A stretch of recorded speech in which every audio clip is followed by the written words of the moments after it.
Hi there, welcome back to the YouTube channel. Sorry for the lack of videos this week. I had a bit of a hiccup this week, not feeling great on Tuesday night, and I slept most of Tuesday night, which is when I do some of my recording, but I'm back. Hopefully you're seeing the stream replay that I've uploaded. It features one deck that a lot of you have already watched the deck take off, Marchesa. The second game is all about this card, which I realised I haven't done the deck tech for this yet, so I thought I'd better do it since it's going up now. So, ladies and gentlemen, everyone else, here is a deck that also features in the stream replay, Kalamax the Stormsire. Kalamax originally came from the Ikoria commander cards, so it's 1 green, blue and red.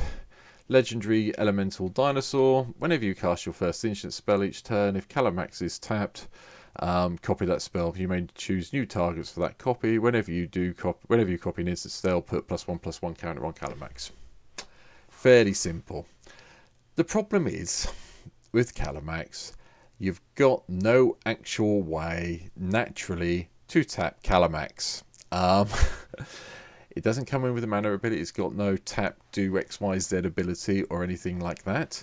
It is purely a dinosaur that has an ability if it happens to be tapped. So, the first thing I need to do when I thought about this card, was think of a way to get around this. So, I'll just go through the basics. I started with my usual selection of mana bases, command towers here, Fable Passage, Field of the Dead. The usual things that you've probably seen in loads of my videos by now. I've also included Yavimar, Cradle of Growth. I've not got that many green lands in here, so this kind of helps fix that problem. Path of Ancestry is here, just so we can have the scry when we cast it. And that's really about it. And I've also included Gaia's Cradle. Usually, again, you know, if you look at the cost of this deck, and there'll be a deck link below that comes up on MTG Goldfish, the price of this will be stupid. Just so we're clear, if you're paying dollars for it, it'll come up at a really high value. On MTGO, it'll be a little bit cheaper. I'm not sure on the ticket value yet, I haven't done it, but you'll see it when it's there. Yeah, it's reasonable. But the monetary value will be down to Gaia's Cradle being here and a couple of other cards. So don't panic when you see the mana value, when you see the real money value cost of it. Okay, so that's basically the lands. There's nothing that's really interesting that I need to talk about. I've also got my usual selection of ramp cards. We've got Mox Tantalite, we've got Soul Talisman, I've got Mana Crypt, I've got Soul Ring, I've got Arcane Signet in here. They're the usual ones you expect to see from me, along with Cultivate over here. Okay, the rest of the deck is pretty interesting, and you know, if you've watched the video below, the replay stream, you'll see it worked reasonably well. Okay, the opponent we were playing, yes, killed us, and the two of the people in the stream, Primal and Cadence, are one's my moderator and one's a follower of my Twitch stream anyway. They weren't really happy with what happened at the end, so it is worth watching it to the end, so enjoy that. But this is just another ramp card I had in. I quite like the artwork on this since we got given it. I was quite happy with that. So, how did I try and make this work? Because we've got to think about instant spells. If you look at the deck, there are a lot of instant spells in this deck. I'm going to go through them in a minute. There's a few cards I want to point out first. So, Geometric Nexus is in here. It gives you a creature, which is always good. It's not that difficult to play in real life and get those charge counters on it. So, and it gives you an XX creature, and it's repeatable. You don't sacrifice the Nexus, you just remove all the charge counters. So you keep getting repeatable creatures. Swift Boots is here because obviously it gives, if you can equip it to Kalamax, it gives it haste, which means you get it tapped, which means you get to copy things. This is the other card that's going to make the monetary value go. Time Twister's in here. You need to be able to shuffle your hand in your graveyard back into your library with this deck. It does help quite a lot, and I'll come to why in a minute. Likewise, Wheel of Fortune's in here. Again, it helps you draw into the cards you need to win with, so bear that in mind. The other bits I'm going to point out, Jace's Sanctum is something I wanted to try out. Oh my giddy aunt, I really enjoyed having it in play when I had it in play, to the extent of which I'm now trying to pick most of this deck up in real life. I'm not buying the expensive cards, Time Twister and Wheel of Fortune, you know. To afford to buy them, I need to get the 1,000 subscribers here on YouTube. That's not going to happen anytime soon. You get people 4,000 hours viewed. yeah, no, I'm not doing it for this. I want to talk about the cards. So, but you know, if you can follow the YouTube channel, please do so. I'll appreciate it. Um, but it's a really good card, especially if you stack it right. Likewise, we've got some little dorks. So we've got a lot of instances of sorceries, which again I'm going to talk about in a minute. So it made sense to have young pyromancer in here because it's red like Kalamax. It made sense to have Archmage Emeritus in here. You know, cast those instances of sorceries, draw a card. Oh look, we like instants, that sounds good. And it does this great thing. It also gives you the card when you copy a spell. I didn't actually realise that until we were playing the game, so I expect there'll be some funny comments about me going, "Oh, that works," at some stage. But yeah, I was quite impressed with that. Rampant Rejuvenator's in here. I quite like this as a new ramp card as well. Okay, we're not going to get extra +1/+1 counters, but basic lands do help. Likewise, Wilderness Reclamation and Seedborn Muse are here, purely because I want to be able to untap my lands. And to a certain extent, if I've got one bit of equipment on Kalamax or another artifact in play, I want to be able to untap him, tap him again, which I'll come to in a second when I'm talking about the instance. We've got a little bit of removal. Battle of Frost and Fire's in here. You know, 4 damage seems to deal with a lot of the creatures, and then we've got some spells that cost 5 or more, so we might be able to draw the cards and discard them. Likewise, Xeris the Withering Storm's in here. It's the same colour as Kalamax, came from the same set as Kalamax, and whenever an opponent draws a card, except for the first one they draw in each of their draw steps, create a 1/1 snake token. There's a lot of people drawing cards at the moment, but you know, it helps. We're dealing damage, we're drawing cards. Drawing cards is good in this deck. I managed to get hold of an Arcane Bombardment. I got it out in the game. If you watch the video, I'll stop pushing the video now, I promise. And it worked. And yeah, it worked. It was good. I didn't see my 1,000 Year Storm. I like 1,000 Year Storm. I've played this in standard originally. I like this card a lot, and it worked. I would imagine once I actually get to play it in this, you know, in real life in this deck, it will be very good as well. Niv Mizzet, I'm sure you're all aware about. You all know what Niv Mizzet does, and you know, there's a lot of card draw in this deck. Again, I'll come to it in a minute. Fable of the Wolf and Owl. A cheap enchantment on MTGO and it's expensive enchantment in real life. It is good. I have played it in other blue-green decks, which I don't think I've done deck text on yet, so you may see this card again. But yeah, casting green spells, casting blue skills, and getting creatures for them. That's pretty useful. Get those tokens going. Inette the Dreamer here, I decided to have a throwback to the original, well, playing whatever it was. What was the name of the set? Playing a Chaos, that's the one I'm looking for. Dragons. I decided to try this. I did have it in my hand a few times. I haven't played it yet. I think it'll be good. I don't see a reason why it would be. You know, it's a 6/6 for 6 mana. I'm not going to knock that. One card I was impressed with was Jadzi, Oracle of Arcavios, and Journey to the Oracle. I played the green side. It came out really well. It worked for me lovely. Didn't really get a chance to play the blue side for reasons, but this is a deck I'm going to probably play again at some stage, and I'm going to leave this in here. I was really impressed with how well it worked, and I think it's got some potential in some as a deck on its own. Again, I need to think about that, but I really like playing it today. Got a bit of removal with Blasphemous Act, and then we come on to the thing we're really interested in. It's instant spells when this is tapped. So most of the deck is instants. You know, if you look over here at the stats, I've got 38 lands in the deck. I've got 11 creatures and 50 other spells. Now, some of them you can see are the ramp spells, Soul Ring, and a few other bits and pieces, but a lot of it are instants. But we need Kalamax tapped, and I found 3 really easy ways to get Kalamax tapped. Paradise Mantle's a great one. You can cast it whenever, and as long as you've got 5 mana, you can drop Kalamax and drop this and equip it so you use your mana efficiently. And it also means Kalamax is tapped, so when you start casting instants, they get copied and you get counters, and Kalamax gets bigger, and so on and so forth. Springleaf Drum does the same thing, it's 1 mana. You can tap an untapped creature you control and add 1 mana.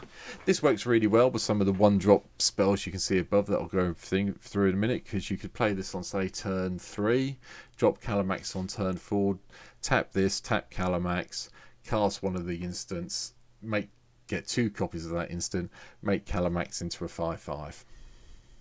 It's pretty good. And the final one I had in to help get tapped. Come on, this card. Not Rampant Growth. We all know what Rampant Growth does. Right, Cryptolith Right. Creatures you control have tap, add 1 mana of any colour. That helps as well. You are creating tokens. Obviously, Young Pyromancer I talked about. I missed Talrend out, but I'm guessing you all saw it in the deck description below. That creates tokens. Sirius creates tokens. So on and so forth. So, Fable of the Wolf creates tokens. So you do get the idea, You're going to make some tokens, tap them, they become extra mana sources. It's all good. So, that's kind of the background. Now it's the instance. Oh, one thing I did miss. Baral's in here. My bad, I missed the other creature. Sorry, everybody. I'm a bit tired. I'm recording this late at night. But obviously you will know what this does as well. Drops the mana cost of your spells and instants you're casting, and when you cast whenever you counter, you get to draw and discard. There's not many counter spells in here, so that's not much of an issue. And the other creature I missed is Thing in the Ice. Bit of removal, bit of ball clear, goes along with Blasphemous Act. So, anyway, go back to what I was going to talk about, which is the instance. Brainstorm. I hope you all know what Brainstorm does by now, but, draw 3, put 2 in from your hand on top of your library in any order. Opt is the newer version of it. Pomgify deals with the biggest creature that can be destroyed from your opponents that they play. Lightning Bolt, I think we all know what Lightning Bolt does now, especially now it's being reprinted in Baldur's Gate. Rush of Adrenaline's quite nice here. +2/+1 and gives creature trample. It does give you a way to punch through with Kalamax if you want to get in and try and do that commander damage side of it. Blossoming Defense is there to give your creatures hexproof. It protects Kalamax against targeted removal, so that's quite nice. And Shadow Spears here just to give Kalamax trample and lifelink. It does help occasionally to get that life back. Moving on, Cyclonic Rift. Yep, it's an instant. It'll clear the board of everything that's in your way. We've got Counterspell and Mana Drain, just so we have got a little bit of countering in. It's not a massive amount, but I've just put it in for the sake of it. Ancient Grudge is in. I've seen a slight uptick recently in MTGO with people playing artifacts, things like Panharmonicon, the Swords of whatever you want to do, War and Peace, for example. Random other enchantments. Arcane Signet seems to be picking up in popularity again, along with Soul Ring and so on and so forth. Does give you a way to destroy them, and you can flash it back, and it's an instant. So if you've got Kalamax tapped, cast this for 2 mana, you're going to blow up 2 artifacts. If you could then flash it back for 3 mana, you've blown up 4 artifacts, which could have 20 combined mana value. Don't know, whatever you think it could be. Antagonizers in here, makes our creatures bigger. Brute Strength's in here, so we get the whole trample thing again. I did think about it to try and get Kalamax up to that sort of like magic 21 number. I haven't got any way of making him unblockable or her unblockable. It's unblockable, we'll go with it. It's a dinosaur, I'm not sure what sex it's meant to be. I haven't got any way to make it unblockable, but if we can get there, we can build it up. Flings here, if it looks like Kalamax is going to be destroyed by Wrath, Damnation, Crux of the Dragons, whatever, and you've got a couple of mana, you can fling at someone to deal full damage. It's quite nice, or whatever value you're at that stage, that works. And don't forget, if Kalamax is copied, you can also fling one of your tokens you may have kicking around as well to do that extra sort of like ping or shock ability.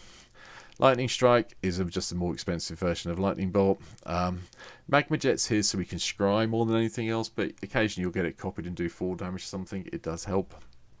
We talked about Young Pyromancer. I didn't mention Rampant Growth, Sylvan Scrying, and 3 Visits. Go and get some land out of your library, put it into play. It helps. You want as much land as you can in play. That's the reason I'm playing 38 in this deck. Titanic Growth's in here. Again, it's an instant. Can make Kalamax big. Arcane Infusion is something I'm trying out. You can do it as an instant, so it can cast as one of your first instant spell for Kalamax on a turn if you play it at the end of an opponent's turn, and you can flash it back. So and it does look at your top 4, because you have got a lot of instants and sorceries. You can probably find the next instant you need. It does. I did try and I'm going to plug the game once more. If you do watch, I did try and chain it together to get Thing in the Ice to flip, but you can go and watch it. Time Twister I've talked about. Chaos Warp's here. Bounce 2 permanents. Be a bit careful with Chaos Warp at the moment. I'm not sure I should have this in the deck anymore. I'm on the fence with it, purely because it does get them something that's permanent in play. So if they're playing something big, it's a bit dodgy, but I might think about it. Quandrix commands here, basically to bounce stuff and maybe destroy or counter. It also helps us shuffle some of the things back into our library if we need to. Champion's Helm is something else I'm just trying out, purely because it does protect Kalamax, because obviously Kalamax is legendary. This gives it +2/+2 and makes it hexproof, so I'm trying it out. Talked about everything here. Precognitive Perception is quite good, especially if you can tap it if you can play it when Kalamax is out, because you'll draw 6 cards for 5 mana, which isn't a bad turnaround. Or if you do it in your main phase and Kalamax, you can tap Kalamax for Springleaf, Paradise Mantle, Cryptolithic Growth.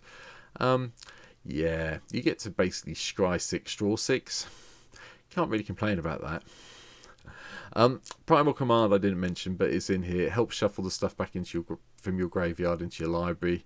Gains you some life. You can search out a creature card if you want to. It's pretty good.